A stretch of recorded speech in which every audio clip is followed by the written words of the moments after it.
Dice la palabra del Señor y permanezcan sentados con reverencia, escucharemos la lectura de la Biblia. Tampoco queremos, hermanos, que ignoréis acerca de los que duermen para que no os entristezcáis como los otros que no tienen esperanza. Porque si creemos que Jesús murió y resucitó, así también traerá Dios con Jesús a los que durmieron en él. Por lo cual os decimos esto en palabra del Señor, que nosotros que vivimos, que habremos quedado hasta la venida del Señor, no precederemos a los que durmieron. Porque el Señor mismo, con voz de mando, con voz de arcángel y con trompeta de Dios, descenderá del cielo y los muertos en Cristo resucitarán primero.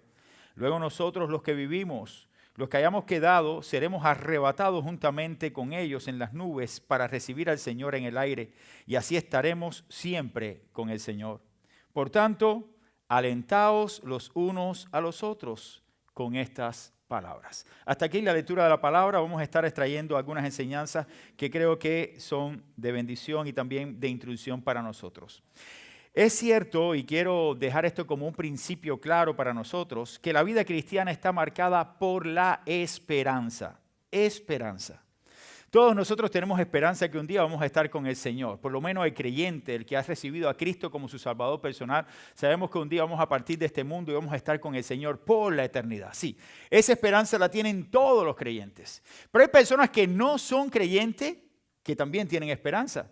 Y de hecho, usted le pregunta a cualquier persona y usted le dice, ¿y la esperanza? Te dice, es lo último que se pierde. ¿Ok? Porque la esperanza es lo último que se pierde tanto para el creyente como para el no creyente. Lo que pasa es que la esperanza del mundo, de las personas que están sin Cristo, es una esperanza con límites. Es una esperanza donde tú logras obtener o logras metas en tu vida. Pero la esperanza con Cristo no es una meta a lograr, sino es una promesa que se cumplirá. No porque tú vas a lograrlo, sino porque ya está logrado en Cristo. Es decir, todo el que tiene esperanza en Cristo tiene la promesa de que un día estará con el Señor. Amén. Entonces no es por lo que usted está haciendo para estar con el Señor, sino por lo que Cristo hizo en la cruz. Es por lo que usted va a estar allá ese día con el Señor por la eternidad. Cuando vamos a las Escrituras, nos damos cuenta de que este pasaje habla de esa esperanza, incluso en medio del dolor y la pérdida de un ser querido. Cuando alguien muere alrededor de nosotros que amamos, hay dolor, hay sufrimiento, porque no queremos desligarnos de esa persona que tenemos a nuestro lado. En estos versículos, usted puede ver cómo Pablo, el apóstol Pablo, reconoce el sufrimiento que acompaña a la muerte. Como siempre hay sufrimiento cuando llega la muerte de un ser querido. Pero invita a los creyentes a no ignorar la resurrección de nuestro Señor para evitar caer en la desesperanza, ya que los creyentes tenemos la promesa de vida eterna. Entonces le está diciendo el apóstol Pablo, sí, y no ignoren ustedes nunca esto, mis hermanos, le decía Pablo, no ignoréis esto, que los gentiles, los que no tienen a Cristo, viven sin esperanza, pero nosotros no. No caigan ustedes en el mismo error de aquellos que no tienen esperanza. Nosotros sí tenemos una esperanza después de la muerte. Vamos a las Escrituras y nos damos cuenta también que el pasaje responde a preguntas sobre el destino de los que han muerto y ofrece consuelo a quienes se extravían en momentos difíciles o atraviesan momentos difíciles. Pablo asegura que la muerte no es el final para nosotros, los que creemos, los que hemos depositado fe en Jesucristo, sino el inicio de nuestra vida con el Señor por la eternidad. La muerte simplemente es el paso a la eternidad, pero ahí no se acaba todo. Es el principio de una vida con Cristo ya fuera de este mundo. Por eso es que tenemos la esperanza. Además, en este pasaje el apóstol Pablo exhorta a la iglesia a alentarse mutuamente. Aliéntense unos a otros, porque tenemos una esperanza. Sabemos que un día vamos a estar con el Señor. Nuestros cuerpos serán glorificados por medio de la resurrección que un día ocurrirá a todos, tanto justos como injustos. Uno para vida y otro para condenación. Pero nosotros los que creemos sabemos que seremos resucitados con cuerpos incorruptibles para gloria de nuestro Dios. Esa transformación vendrá en un abrir y cerrar de ojos, como dice la Escritura allí en la carta a los Corintios. El pasaje también nos invita a mirar más allá de la tristeza. Cuando usted está triste, cuando está pasando por un momento de dolor, que la tristeza te invade, entonces te invita a mirar más allá, a tener la vista más lejos que esto, a vivir con la perspectiva de la eternidad. ¿Dónde está el Señor? ¿Hacia dónde me dirijo? A vivir también con la esperanza cristiana por quienes sufren, sabiendo que si tú estás en Cristo, el sufrimiento será pasajero. Es un llamado a enfrentar la muerte con la confianza de que en Cristo ya ha sido vencida. La muerte ya ha sido vencida y la vida eterna nos espera. Nos espera a todos los que creemos. Este pasaje entonces es un pasaje de esperanza para el creyente. Trae esperanza al creyente. Es un mensaje de consuelo para el creyente, donde hemos perdido personas que amamos, pero que un día estaremos con ellos por la eternidad, si creemos también en Jesucristo. Vamos al pasaje y entonces en el pasaje podemos ver varias enseñanzas. Cuando vamos allí a la Escritura, el pasaje nos enseña que hay esperanza ante la realidad de la muerte. Hay esperanza ante la realidad de la muerte. El mundo piensa que la muerte ya es inminente para todos los hombres. Nosotros también lo creemos. Todos los hombres tendremos que enfrentar la muerte, a no ser que Cristo venga antes, como lo dice el pasaje. Pero si usted tiene que enfrentar la muerte, la diferencia va a ser en manos de quién usted está a la hora de enfrentar la muerte. ¿Dónde está tu confianza y esperanza después de la muerte? El apóstol Pablo, cuando escribía a sus hermanos en el versículo 13, le dice allí a los tesalonicenses: no quiero, hermanos, que ustedes ignoren esto. Como lo ignoran aquellas personas que no tienen a Cristo. No ignoren acerca de la vida de los que duermen. Y la palabra duerme está hablando acerca de la muerte. Y hay varios tipos de muerte que se narran en las Escrituras. Pero la muerte que se está refiriendo aquí es la muerte de separación del cuerpo del espíritu. El espíritu vuelve a Dios que lo dio y el cuerpo vuelve a la tierra como era antes. Nos convertiremos en polvo. Del polvo venimos, al polvo iremos nuevamente. Nada vamos a poder llevar de este mundo. Nada podremos sacar de este mundo. Vinimos a este mundo, estaremos viviendo en él por poco tiempo. Pero un día tenemos la esperanza, según el pasaje, como dice, para que no os entristezcáis como algunos o como otros que no tienen esperanza. La esperanza que tiene el creyente es que un día este cuerpo que muere, se corrompe y desaparece a la vista de los ojos de los hombres, un día será levantado y será resucitado. Yo lo creo. La Biblia lo habla claramente y es un mensaje que trasciende y que debe ser un mensaje que la iglesia debe dar siempre. Cuando vamos a la Biblia nos vamos a encontrar también un pasaje acerca de el apóstol Pablo predicándole a los atenienses. Cuando él llegó allí a Atenas había un lugar que era el Dios no conocido. Y a ese Dios no conocido él vino a hablarle a los atenienses. Y cuando comenzó a hablarle sobre el Dios no conocido, le habló de toda la obra de Jesucristo. Y cuando llegó, dice la Biblia, a la resurrección de los muertos, los que estaban oyendo dijeron, no tenemos que escucharte. Y se fueron, muchos se fueron, porque no creían en la resurrección de los muertos.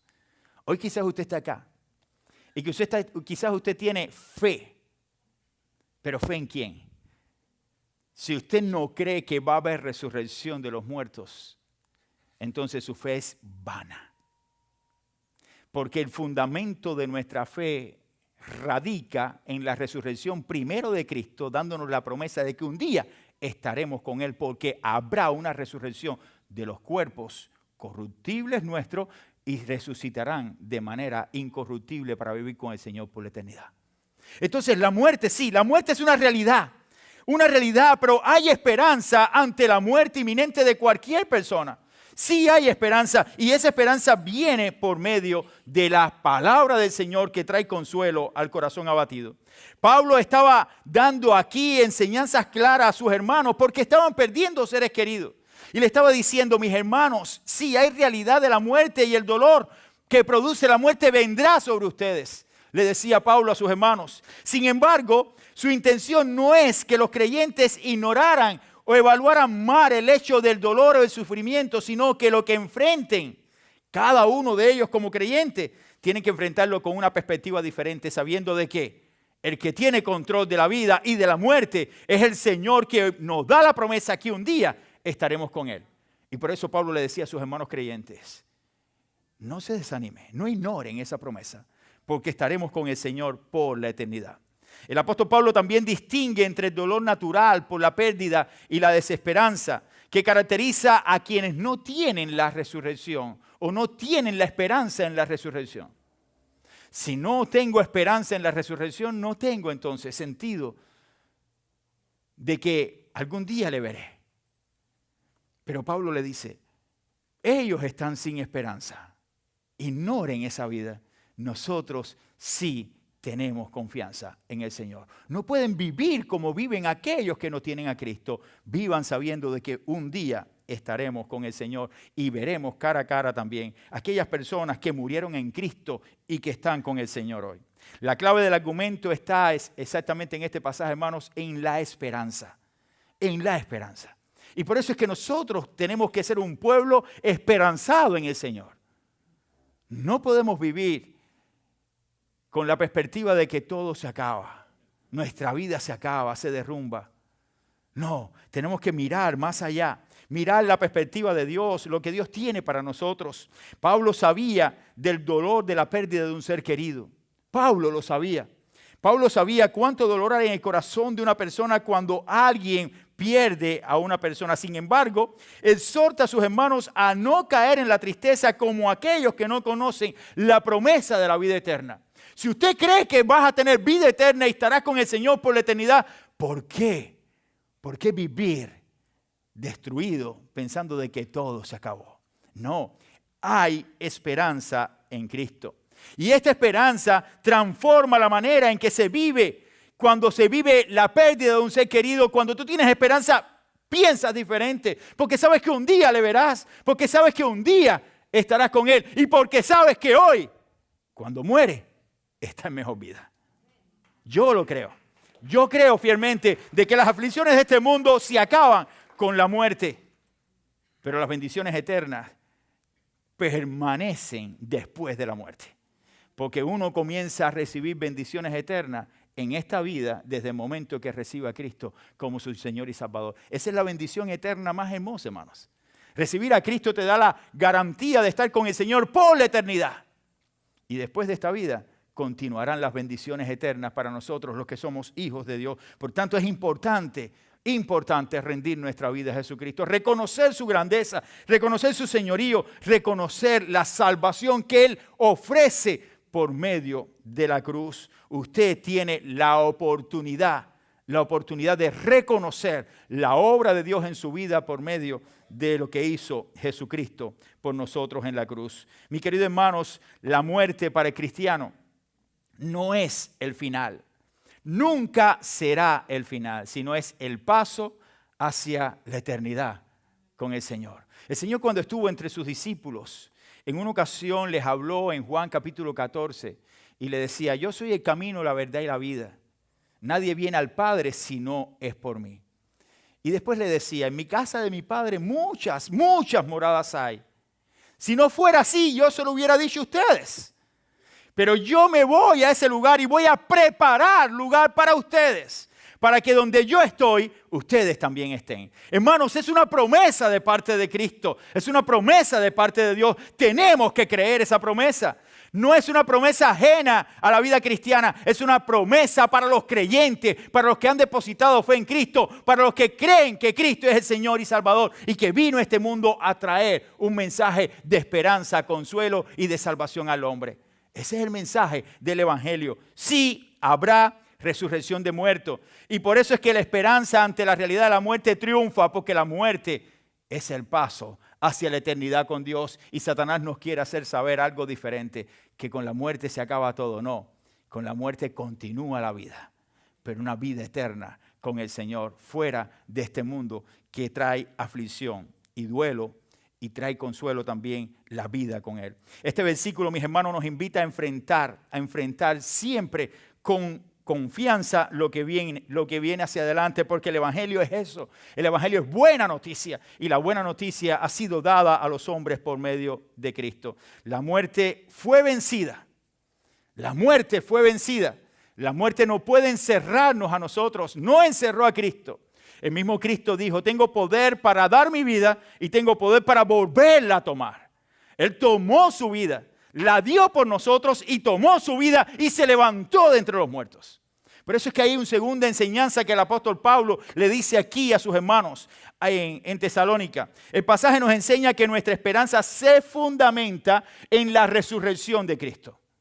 Si usted tiene esperanza es porque Cristo resucitó. Si Cristo no hubiera resucitado, dice el apóstol Pablo cuando le escribía a los Corintios, vana es nuestra fe. No sirve de nada. ¿Por qué? Porque Cristo dio la promesa y su promesa se cumple a cabalidad cuando se levantó de entre los muertos, cumpliendo así todo lo dicho y cumpliendo así la profecía desde el Antiguo Testamento. La muerte no pudo encerrar a Cristo. Hay evidencias bíblicas y extrabíblicas acerca de la resurrección de Cristo. Suficientes evidencias para creer de que Cristo hoy vive y reina. Si Cristo no estuviera vivo, hoy nos estaríamos cayendo a mentir a unos a otros aquí. ¿Saben por qué? Porque todo lo que yo le estoy diciendo de aquí hacia allá es mentira. Y todo lo que ustedes están tratando de escuchar es mentira y ustedes lo creen quizás. Estuviéramos viviendo como en Cuba, donde toda la noticia que te dan es mentira y todo el que lo recibe la cree. ¿Ok? Te dicen, es mentira, y tú estás del otro lado y crees la mentira. Estaremos así. Pero el Evangelio no es eso. El Evangelio va más allá. La verdad es que Cristo resucita de entre los muertos, no porque la Biblia solamente lo dice. Hay evidencias históricas de historiadores de la época que muestran el detalle de la resurrección de Cristo. Flavio Josefo lo argumenta en su historia. Y ello lo muestra también de una manera para que se dieran cuenta los de la época que todo lo que se estaba haciendo en contra de Galileo no pudo tener un fin como los hombres querían. Por eso es que la tumba fue abierta. Y cuando usted ve aquella roca enorme abrirse, ¿cómo se abrió? ¿Cómo los guardias, hay evidencia de que los guardias estaban allí, cómo los guardias huyeron? ¿Quién abrió la puerta? ¿Cuántos hombres vinieron y burlaron la guardia de Herodes para quitar la piedra de la tumba de Jesús? ¿Cómo pudieron hacerlo? No, fueron los ángeles. El mismo Señor pudo salir en victoria. Y cuando llegaron los discípulos vieron que no había nada. Pero más allá, como dice el escritor de Evidencias que exige un veredicto, George Madoff, que habla acerca de la resurrección de Cristo, la evidencia de morir por una verdad o morir por una mentira. Hoy morir por una mentira es difícil que alguien se atreva a hacerlo. ¿Acaso alguien como el apóstol Pablo, quien había estado persiguiendo la iglesia con determinación para apresar a los creyentes, que fue testigo de la muerte de Esteban porque él estaba allí delante de Esteban viendo cómo lo apedreaban? ¿Acaso ese apóstol Pablo que tenía conocimiento, que había sido educado, que había sido entrenado bajo el liderazgo, la tutoría de uno de los maestros más grandes de la época como Gamaliel, que estaba delante de él y le enseñaba, ¿acaso ese hombre podía morir por una mentira? ¿Podía decir, yo voy a morir y voy a predicar una mentira? No, su vida cambió. Su vida fue transformada cuando tuvo un encuentro con el Cristo resucitado. Cuando iba persiguiendo a la iglesia, Cristo le apareció en el camino. Y con el Cristo resucitado tuvo esta experiencia que transformó su vida. Y comenzó a vivir para la verdad del Evangelio. Y por esa verdad murió. Por esa verdad murieron los apóstoles.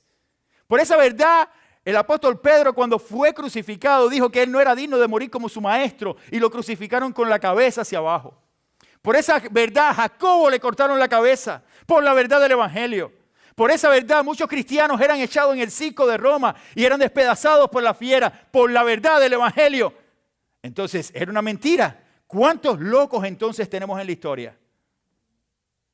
Aquí tienen uno más.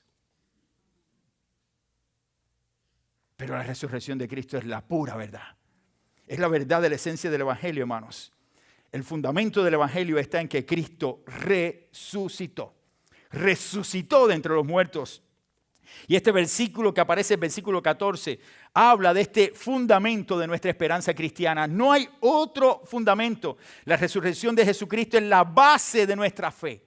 Es la base de la fe cristiana. Pablo utiliza este evento para asegurar a los creyentes que la muerte no tiene la última palabra sobre la vida de un creyente. No tiene la última palabra la tiene el mismo Jesús que resucitó. Por tanto, si Él resucitó, nosotros también resucitaremos con Él. Es decir, mis hermanos, creemos en Jesús, creemos que Él se levantó y no nos ha dejado en el olvido, sino que tenemos asegurada una vida futura junto a Cristo, todos aquellos que hemos creído y hemos depositado fe en Él. Cuando enfrentemos la muerte de seres queridos, recuerda esto. Este versículo nos invita a recordar que la resurrección de Cristo garantiza la vida eterna para quienes creen en Él. Todo el que cree en Cristo tiene vida. Esto nos da consuelo y esperanza para seguir adelante, sabiendo que la separación es temporal y que hay una esperanza segura de reencuentro y vida eterna para todos los que hemos depositado fe en nuestro Señor y Salvador.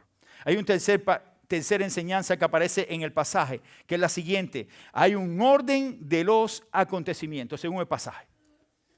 Hay un orden de acontecimientos que sucederán en aquel tiempo. Y sabemos que Cristo un día vendrá. ¿Lo creemos?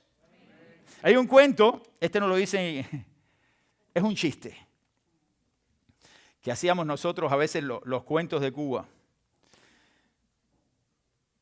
Y había una persona que estaba gritando en un tumulto algunas cosas, y había alguien que estaba predicando, un predicador que decía, Cristo viene. Y había una persona dentro de aquel tumulto que decía, no, ese no viene. Y volvía a decir el predicador, Cristo viene, ya ese no viene. Y entonces se escuchó una voz por ahí y dice, viene la policía, y dice, me voy, que esa sí viene. El mundo vive así. La iglesia por más de 2000 años ha predicado la venida del Señor. Y el mundo ignora muchas veces de que esto pueda ser una realidad. Hermanos, hay que mirar el mundo. Todo lo que está pasando en el mundo. Para uno darse cuenta de que la Escritura no falla y que su venida está pronto a acontecer.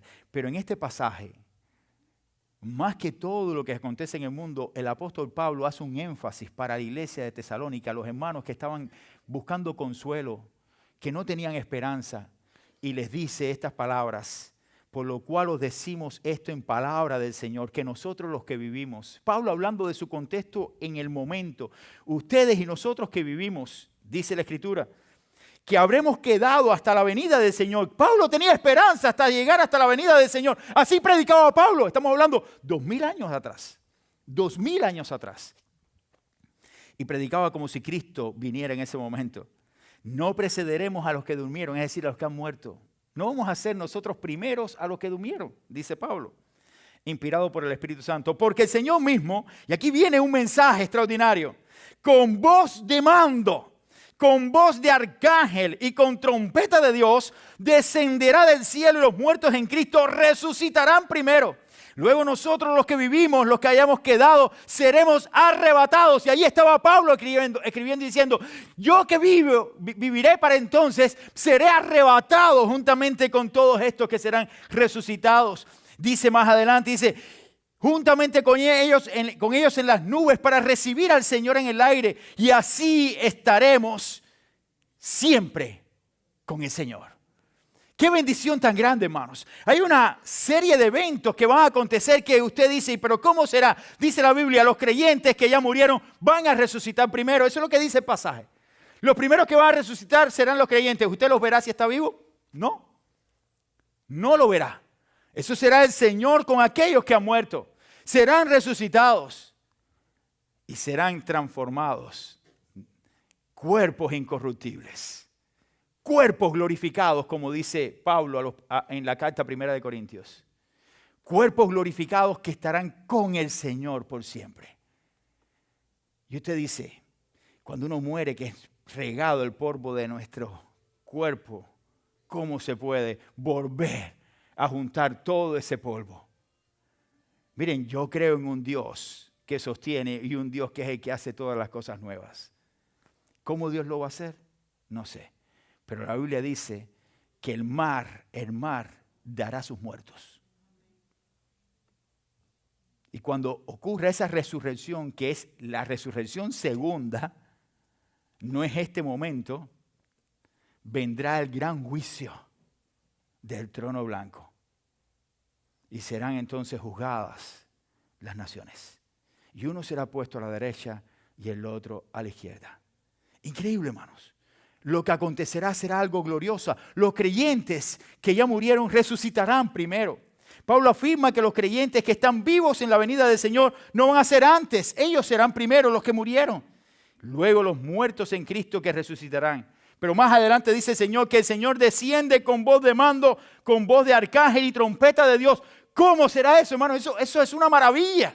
Yo no me puedo imaginar cómo será ese día. Ahora, si usted va a la Biblia, usted se va a encontrar enseñanzas como esta. Y si usted va a los libros de teología, se va a encontrar que teólogos te van a decir, ese es el final de los tiempos. En la segunda venida del Señor, cuando se acabe la tribulación, vendrá Cristo con su iglesia y vendrá y pondrá orden y vendrá el juicio sobre las naciones.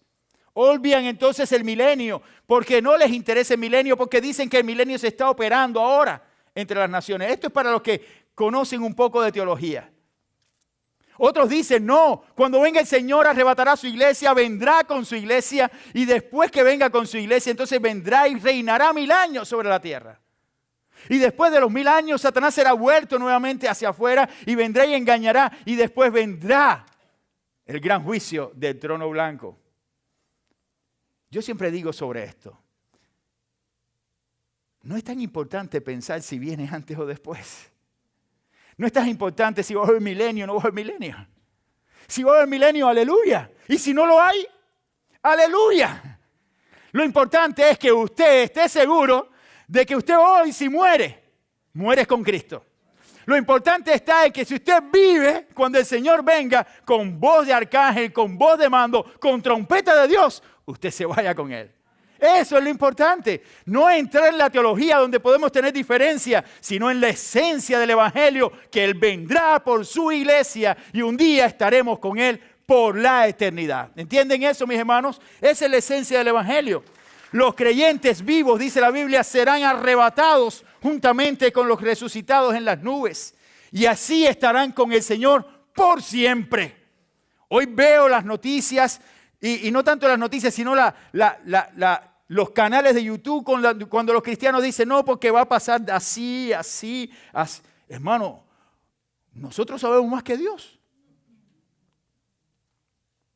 Porque la posición dispensacional, porque la posición amilenarista, la posición premilenarista, porque nosotros los que somos postmilenaristas pensamos de esta forma que el mundo va a mejorar, otros que dicen el mundo va a peorar. Ok, la Biblia lo dice, yo creo que van a acontecer cosas y que el mundo empeorará, pero decirlo así, me cuesta, hermano.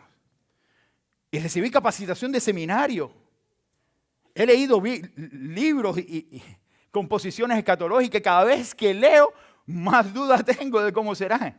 ¿Cómo será el fin de los tiempos? Lo que sí puede estar usted es que va a haber fin de los tiempos. ¿Cuándo vendrá el Señor? No, yo no sé. Lo que sí usted puede estar seguro es que el Señor viene. ¿Cómo resucitarán los cuerpos de los muertos? Con cuerpos glorificados. ¿Pero cómo será ese cuerpo? No me interesa mucho. El mío estará glorificado. ¿Entienden eso, hermanos? Hay cosas más importantes para diluirnos en lo que menos importa. Como la teología, a veces con el calvinismo, que si Dios te elige o Dios te desecha. Bueno, trata de ser elegido si eres calvinista. Y si no lo eres, elige a Cristo. Porque si no estás perdido. ¿Ok?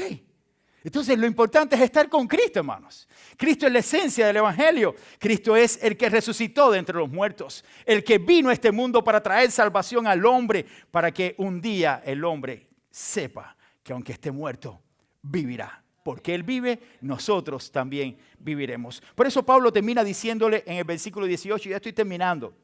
Por tanto, alentaos los unos a los otros con estas palabras.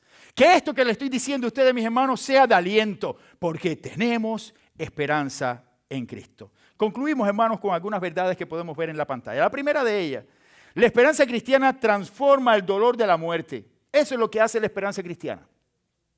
Cuando usted cree en Cristo, Usted sabe que tiene esperanza después de la muerte y que un día estarás con el Señor. Y si muere una persona en Cristo que usted ama, usted sabe que está en la presencia de Dios.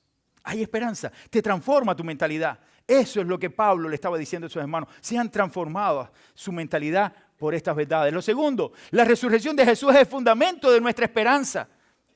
Cristo es el único maestro, el único Dios que tomó forma humana para venir a este mundo. No hay evidencia en ningún libro religioso que muestre a uno de sus dioses encarnándose y muriendo por el hombre. Ni uno. Ni uno. El único que lo hizo es el Dios eterno cuando se encarnó en la persona del Hijo. El único que lo hizo. La muerte no es el final para el creyente, es el paso a la eternidad. El regreso de Cristo será glorioso, hermanos. Cristo vendrá en gloria y vendrá por su iglesia, por su pueblo. Y no importa la denominación que seas. Eso es importante. Nosotros los bautistas no tenemos el monopolio de la verdad. Predicamos la verdad de Cristo, pero no somos los únicos. No somos los únicos en este mundo. No somos los únicos que estamos predicando la Biblia. Hay muchos bautistas que no la predican. Es increíble. Es decir, que no es la denominación quien me salva es Jesucristo. Y damos gloria a Dios por la bendición de que un día Él vendrá. Él vendrá por su iglesia. Él vendrá por todos aquellos que han creído. Y un día todos nosotros los que creemos, si morimos, viviremos. Porque dice la Escritura, el que esté muerto, vivirá. Porque todo el que cree en mí, aunque muera, vivirá. Nosotros tenemos esa promesa de parte del Señor. Y esa promesa nos mantiene con la esperanza de que un día estaremos con Él por la eternidad. Que Dios les bendiga, mis hermanos. Nos ponemos en pie para orar y así terminamos en este día. Vamos a orar. Señor y Padre, gracias por tu palabra. Gracias por cada uno de nuestros hermanos aquí presentes. Bendice sus vidas. Que nuestra esperanza sea firme en ti, Señor. Que siempre tengamos la confianza puesta de que nadie puede arrebatarnos de tu mano.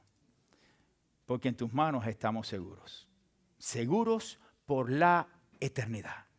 En el nombre de Cristo oramos y tu iglesia dice amén y amén. Que Dios les bendiga, mis hermanos. Gracias.